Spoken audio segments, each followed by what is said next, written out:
the worrying that we do, the what if thinking, the creating stories, which are never usually good. Yeah, catastrophizing, isn't it? Yeah. Going off into all kinds of little horror stories and psychological thrillers.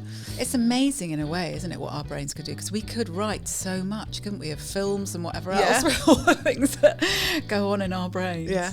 Yeah. So when the brain is doing that, when the thoughts are like that, this alarm system can't tell the difference between a real threat, such as a lion running towards us. Yes. Or a car coming towards us. Yes. And something we vividly thought about or imagined. Yes. Hi, Ali. Good morning. Good morning. How are you doing? How am I doing? That's a good question. I have been feeling really anxious. Yeah, I know. Me too. Yeah. We've got a big thing coming up on Monday, haven't we? And we can't talk about it yet, although depending on when this comes out, we might be able to. It might be out, yeah. I've been really anxious. Yeah. Feeling really anxious, yeah. Yeah, we both have, and very apt for this episode. It is. Where we're going to be talking about anxiety. So shall we just go straight in? Let's do it.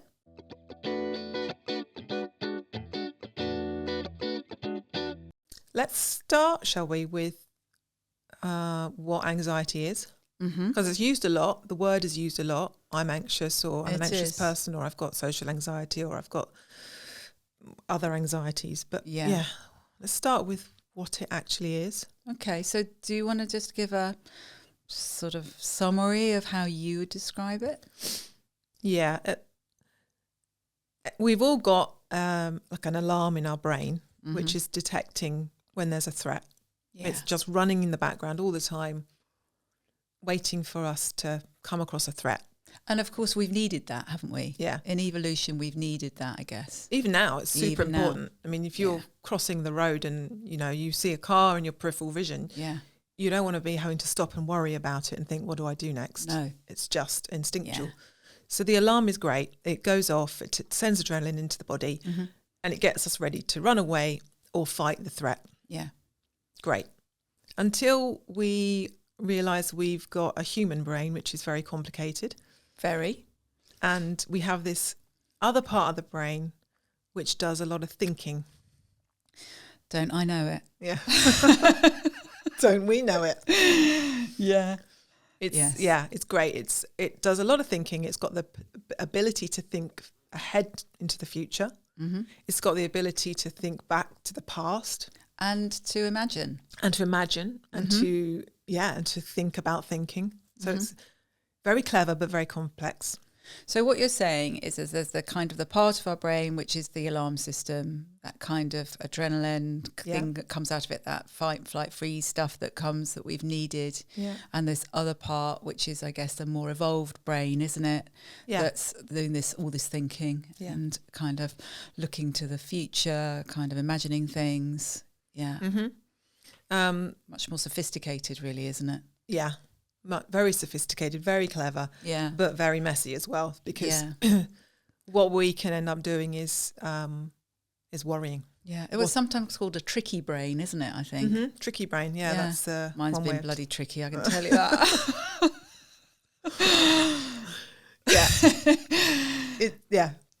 Tricky brain, human brain, very complex.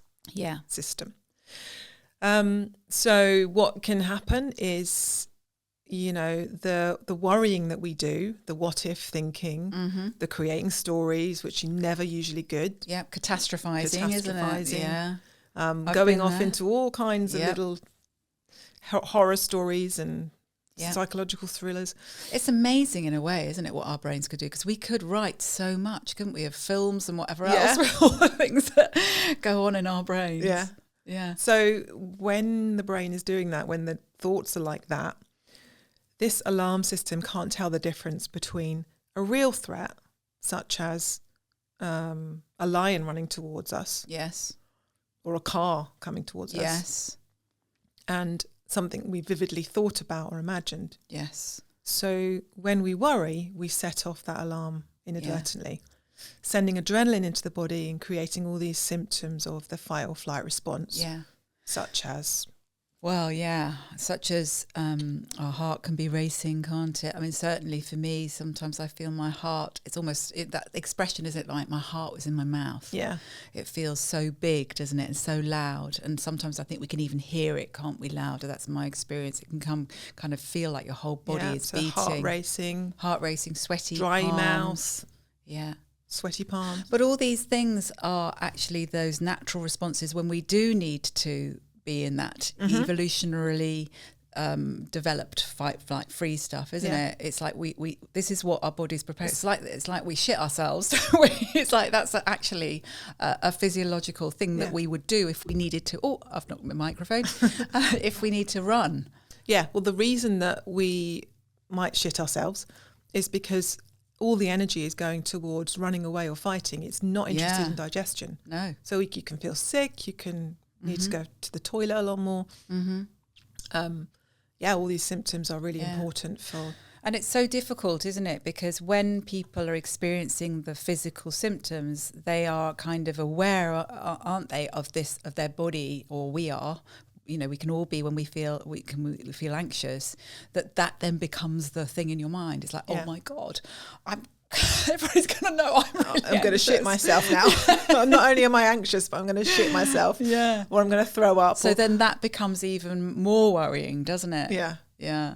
Yeah. So vicious cycle. It's layer upon layer, isn't it? Mm.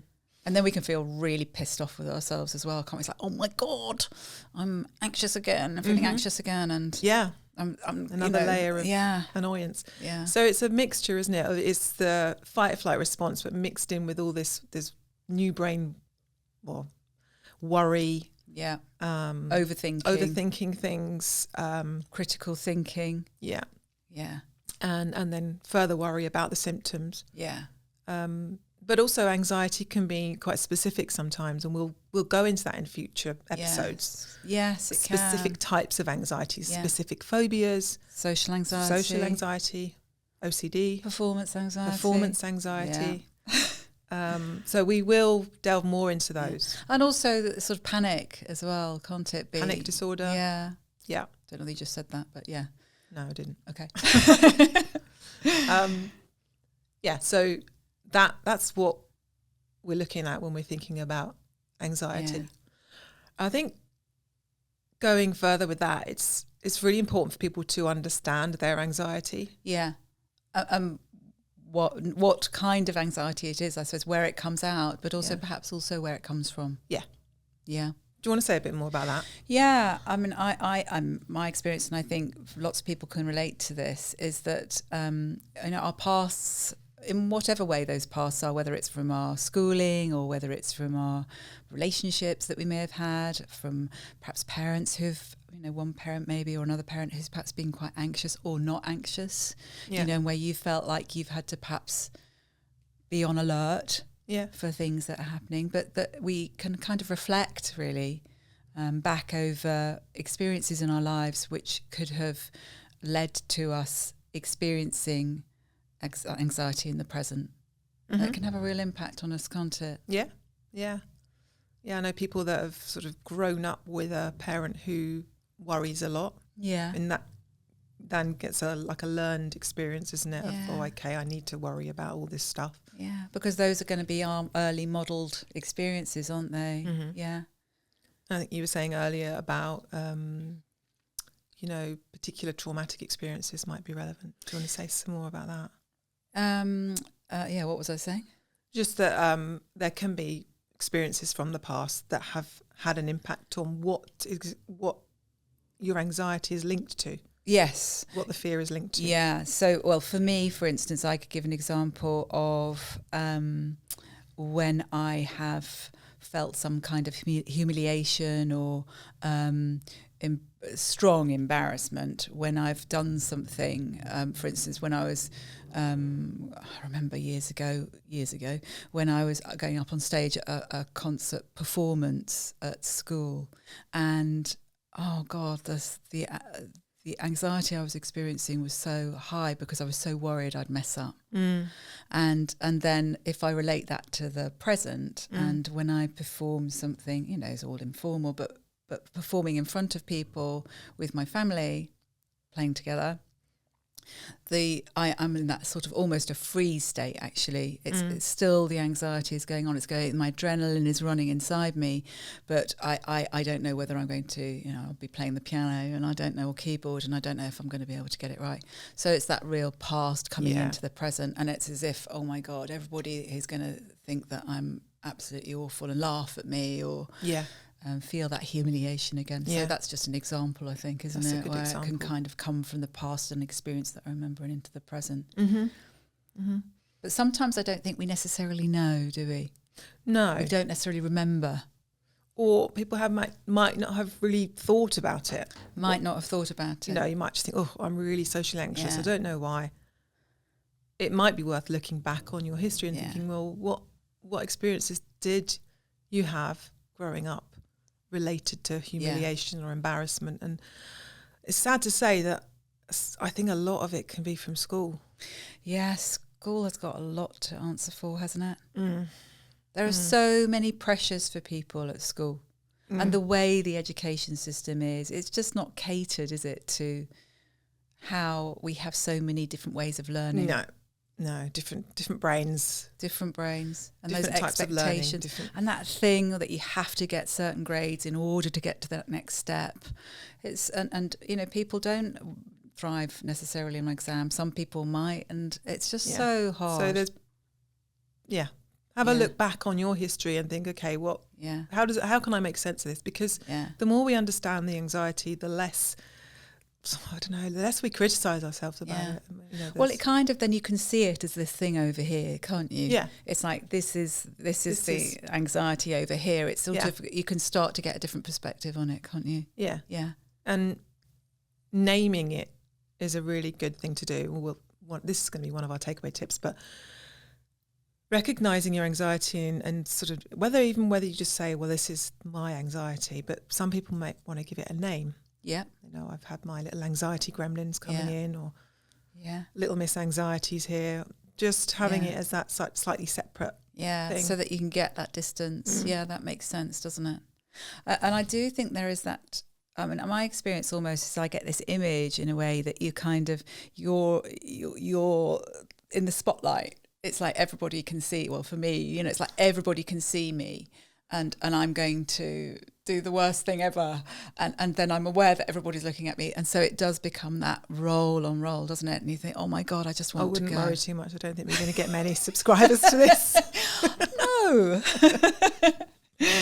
But it is that layer upon layer that can then keep it going. And then, you know, one of the things we can do is avoid it. Yeah, avoidance is a huge problem with anxiety. Yeah, because everything about the experience of the fight or flight is telling you not to go near the threat. Yeah, because why the hell would you? Right. Why would you put yourself through that? How many times have I said to you so far, Ali, why are we doing this? Two kind of, I speak for myself, but I think we both say we're fundamentally introverts. Yeah, absolutely. You know, why would we put ourselves through this? Yeah. Yeah. So should we just stop now then? No, that would be avoidance. We're doing it because we care. We want to get this information out. Yeah, we do. But yeah, you're right. We naturally want to not feel the feelings. That's that brain part, isn't it? That primitive brain coming in and saying, yeah, come on, get away, avoid this. The threat. Yeah, avoid this. So avoidance is a massive problem with keeping the problem going, because the more people avoid the fear, the stronger it gets when they actually have to face it, or even when they have to think about it. Yeah. That can sometimes happen, can't it, with panic attacks? Yeah. You know, you can kind of avoid, you know, sort of almost like you panic about panicking, and then it kind of goes on, doesn't it? Yeah. Well, panic attacks are often fear of fear. Yeah. Fear of the fear of feelings of fear. So that's a massive cycle that happens. Yes. You know, imagine that you're scared of feeling scared. It's like someone's got a gun to your head, and whatever you do, you don't feel scared. Well, you're going to be terrified and just get more and more terrified. So it's a really, really tricky one, that one. Yeah. But there's something, isn't there, that the thought of that you're not going to kind of get to the end of it. We don't go through it, do we? We don't sit with it and go through it, or we don't want to. No. We try and do all these things to kind of get rid of it, rather than actually getting rid of it. We can't. That's not possible. No. So when people come to us and say, I want to get rid of my anxiety, that is not something we will work on. But what we would work on is how you can relate differently to the anxiety. Yeah. But understanding that, of course you do. Of course, that's a natural thing to want to get rid of it. It's like, of course. Nobody wants to feel like this, no. And just to say, we will be going into those different areas, won't we? Panic attacks and social anxiety. And there'll be more episodes, yes. And hopefully that will really help people. And like you say, this is what we want to do with this podcast, isn't it? Yeah. We really want to, we know not everybody can afford therapy. And not, therapy is a great way of going more in depth into things and getting the support that people need. But actually, hopefully through this podcast, we'll be able to help people. Yeah, because a lot of what we do is just giving people information and helping them understand. I think one of the things that would be really great to do a podcast on is specifically around worry. Yes. With anxiety. Yeah. But so shall we sort of wrap up there and give our 3 takeaway tips? Our 3 takeaway tips.